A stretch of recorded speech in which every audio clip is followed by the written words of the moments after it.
दिन है जून 1, 2001। काठमांडू का नारायण हिती पैलेस, जहां पर बिलियर्ड्स रूम में रॉयल फैमिली का प्राइवेट डिनर चल रहा है। एक ऐसी रात जो कभी भुलाई नहीं जा सकती।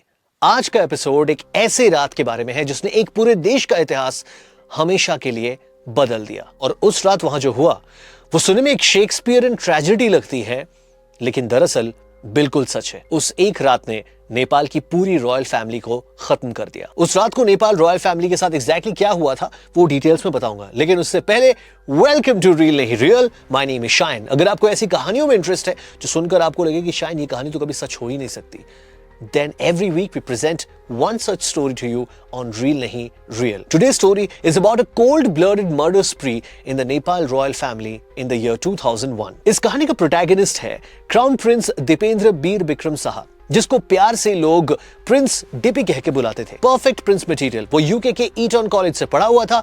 पॉलिश्ड रॉयल जो लोगों का बहुत खास था। लेकिन हर परफेक्ट पिक्चर के पीछे एक अंधेरा होता है। दीपेंद्र का अंधेरा था उसका troubled relationship with his own parents, king Birendra and queen Aishwarya. और इस स्ट्रेन्ड रिलेशनशिप का कारण था एक लव स्टोरी, एक forbidden love story.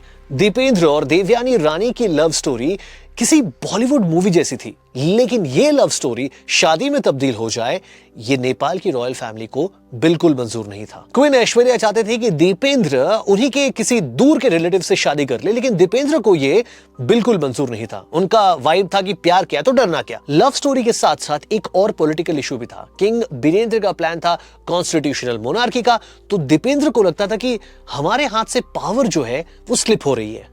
Okay, now we back to 1 June 2001 की उस रात को रॉयल फैमिली का डिनर चल रहा है और दीपेंद्र शाम से अल्कोहल और ड्रग्स के नशे में धुस्त है। डिनर के दौरान फैमिली में एक आर्ग्यूमेंट होता है, जिसके बाद दीपेंद्र को वापस उनके रूम भेज दिया जाता है। रूम में जाकर नशे में दोस्त दीपेंद्र अपनी महबूबा देवयानी को फोन करते हैं 3 बार और फिर फोन रख देते हैं। वो देवयानी से कहते हैं मैं सो रहा हूं, लेकिन सच कुछ और था। ना थोड़ी देर बाद दीपेंद्र अपने रूम से निकलता है। वो आर्मी फिटिंग्स पहना हुआ है, उसके साथ 3 गन्स है और वो बिलियर्ड्स रूम के स्टेयरकेस पे देखा जाता है। लेकिन किसी ने कुछ खास नहीं सोचा, क्योंकि दीपेंद्र को गन्स कलेक्ट करने का शौक था। लेकिन अचानक से गोलियां चलनी शुरू हो जाती है। दीपेंद्र अपने फादर किंग बीरेंद्र पर फायर करते हैं और फिर देखते ही देखते डिनर टेबल एक वॉर जोन सा बन जाता है। दीपेंद्र के भाई उनकी मम्मी क्वीन ऐश्वर्या के सामने ह्यूमन शील्ड बन जाते हैं और बोलते हैं कम से कम इनको छोड़ दो। दीपेंद्र उन दोनों पे गोली चला देता है and by the time Dipendra stops 9 people have lost their lives. वो खुद को भी कनपट्टी पे गोली मार लेता है, लेकिन उसका देहांत नहीं होता है, वो बल्कि कोमा में चला जाता है। दीपेंद्र को हॉस्पिटलाइज किया जाता है और हॉस्पिटल बेड पर दीपेंद्र को नेपाल का किंग डिक्लेयर कर दिया जाता है। But Dipendra now is brain dead and 3 days later he passes away.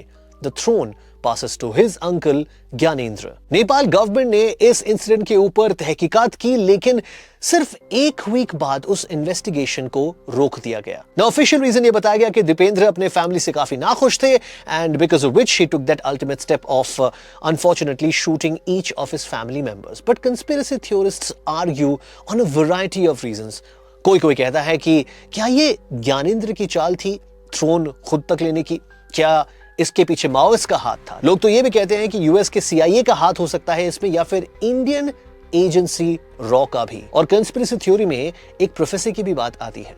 कहती है सालों पहले शाह डायनेस्टी पे एक कर्ज था कि उनका ये डायनेस्टी सिर्फ 10 जनरेशन तक ही चल पाएगा और किंग बीरेंद्र 11वें जनरेशन थे। Royal love story, conspiracy theories या फिर एक कर्ज जो सच हो जाता है। जो भी हुआ उस रात ने नेपाल के हिस्ट्री को हमेशा के लिए बदल दिया। और ये ट्रेजेडी हमें सिखाती है कि कभी-कभी सच रियल लाइफ से भी ज्यादा अनबिलीवेबल होता है। ये था इस वीक का episode. My name is Shine. We will be back next week with another brand new story for you on real नहीं real. Thank you for watching.